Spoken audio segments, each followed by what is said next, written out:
Arra gondoltam, hogy egy videósorozat segítségével fogom nektek elmesélni, hogy hogyan is történt a kerékpáros utazásom Dél-Amerikában. Olyan részletekre szeretnék majd kitérni, hogy hogyan is választottam ki pont ezeket az országokat desztinációmnak, vagy hogy mit tudtam erről a helyről odautazásom előtt, hogyan készültem erre az útra, miből állt a felszerelésem, hogyan terveztem meg az útvonalamat, vagy hogy éppen milyen problémáim akadtak az út során. Azért is lesz érdemes maradnotok, hiszen olyan fotók következnek majd, amikkel még korábban nem találkozhattatok.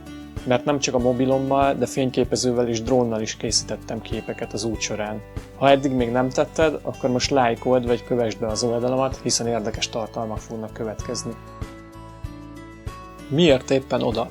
Ez érdekesen történt, ugyanis alapvetően csak Görögországba vagy Törökországba szerettem volna kerékpározni, innen Magyarországról indulva.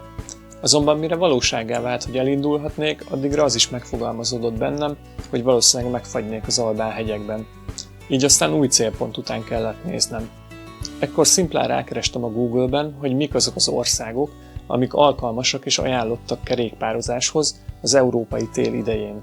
Így merült fel először Chile neve, és ott egy Carretera Austral nevű útvonal. Gyakorlatilag az első képeket látva erről az útvonalról megfogalmazódott bennem, hogy én oda szeretnék menni. Ráadásul Patagónia amúgy is régóta vágyam volt, hiszen fotósként az maga a paradicsom egy olyan természetkedvelő embernek, mint én vagyok. Jobban beleásva magamat a témába, és több képet nézve erről az útvonalról, teljesen bizonyossá vált számomra, hogy ennél jobbat ki sem találhattam volna. Itt jegyezném meg azonban, hogy szimplán csak képeken látva a sok helyen útburkolatot jelentő kövek méretét igen nehéz megsatszolni. Ebből aztán akadtak is problémáim, de erről majd a későbbiekben. Mit tudtam erről az országról odautazásom előtt? Például azt, hogy észak-déli kiterjedésben a világ egyik leghosszabb országa ez, a maga 4300 kilométerében. Ez azt jelenti, hogy közel 20 európai országot pakolhatnánk egymásra a területén. Így aztán az is sejthető volt, hogy lesz majd hova bicikliznem. Tudtam, hogy itt van Patagónia, legalábbis egy része, amit fotósként mindig is nagy álmom volt látni. Tűz és jég világa ez. Gleccserek, vulkánok, fjordok és sivatagos sztyeppék váltják egymást szélsőséges időjárással karöltve.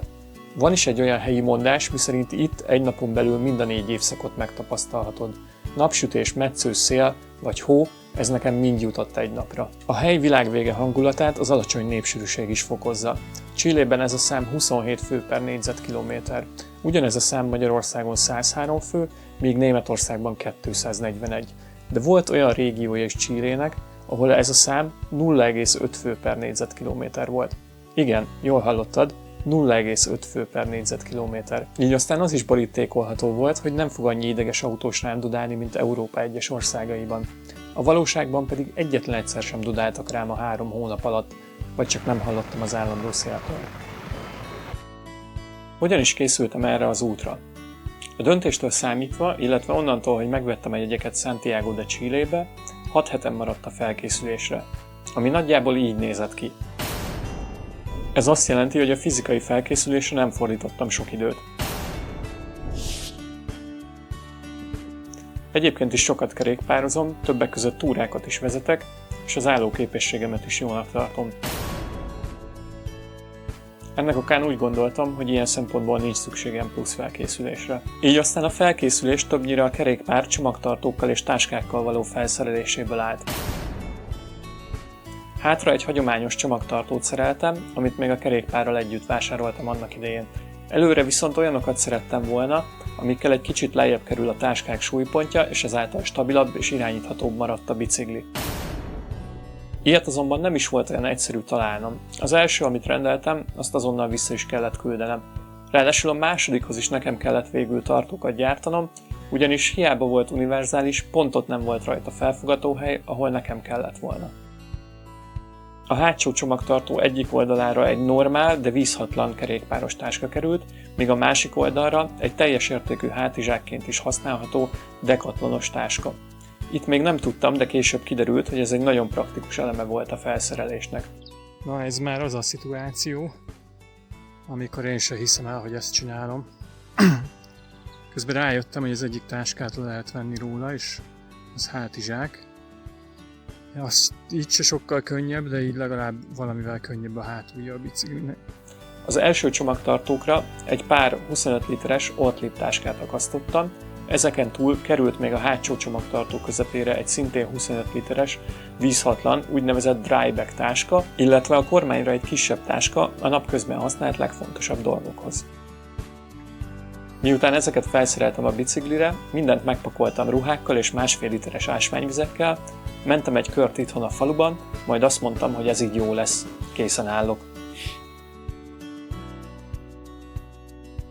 Hogyan jutottam el oda? Egyértelmű volt, hogy Chilén belül Santiago de Chile lesz a legegyszerűbben megközelíthető, így a túrán kiindulási pontjának is ezt a várost választottam. Ezután nem maradt más hátra, mint a kerékpáromat teljesen szétszerelni, bedobozolni, a dobozba mellé rakni az összes kemping felszerelésem, a ruháimat és minden mást pedig bepakolni a 2x25 liternyi biciklis táskákba, amiket felvittem magammal a repülőre. Azzal is próbáltam egy kis helyet spórolni, hogy például a sisak konkrétan a fejemen volt, amikor felszálltam a repülőgépre.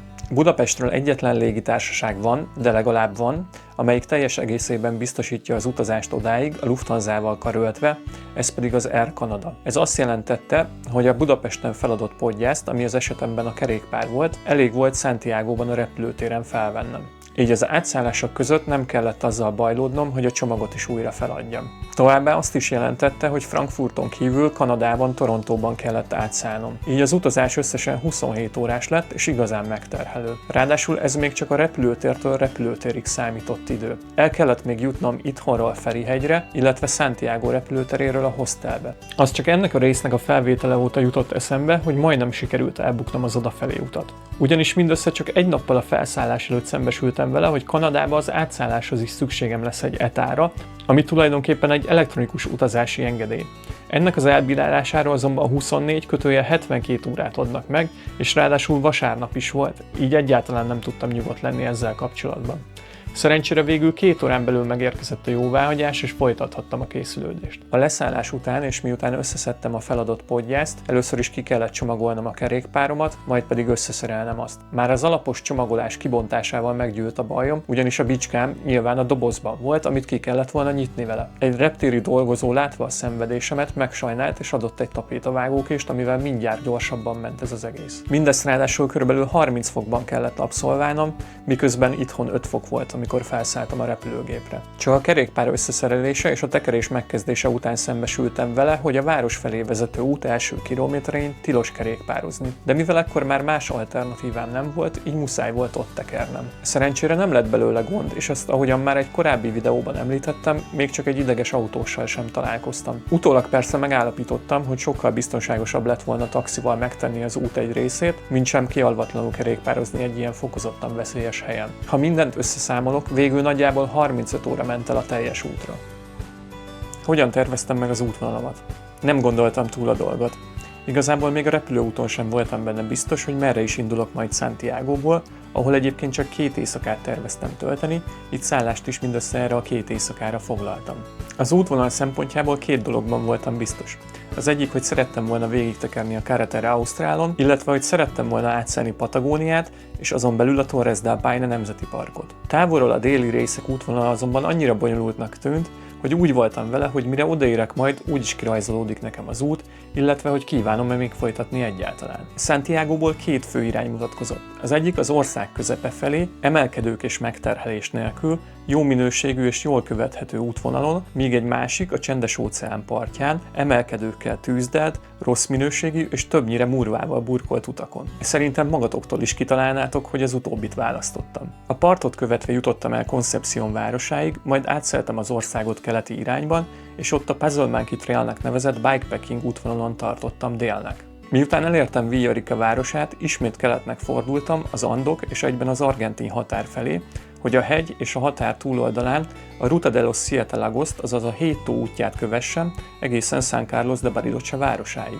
Innen aztán részben vízi úton 3 tavon is hajózva tértem vissza ismét a chilei oldalra. Ekkor már egyenesen tarthattam volna Porto Montba, a Carretera Austral kiindulási pontjára, azonban beiktattam még egy Balaton méretű tónak a kerülését, a Lago Yanqiu-ét. Portomontból indulva a 7-es út jelenti a Carretera Austrát, ami magában foglal több hajóutat is, hiszen itt, a fjordok miatt nem mindenhol volt alkalmas a terep az útépítésre.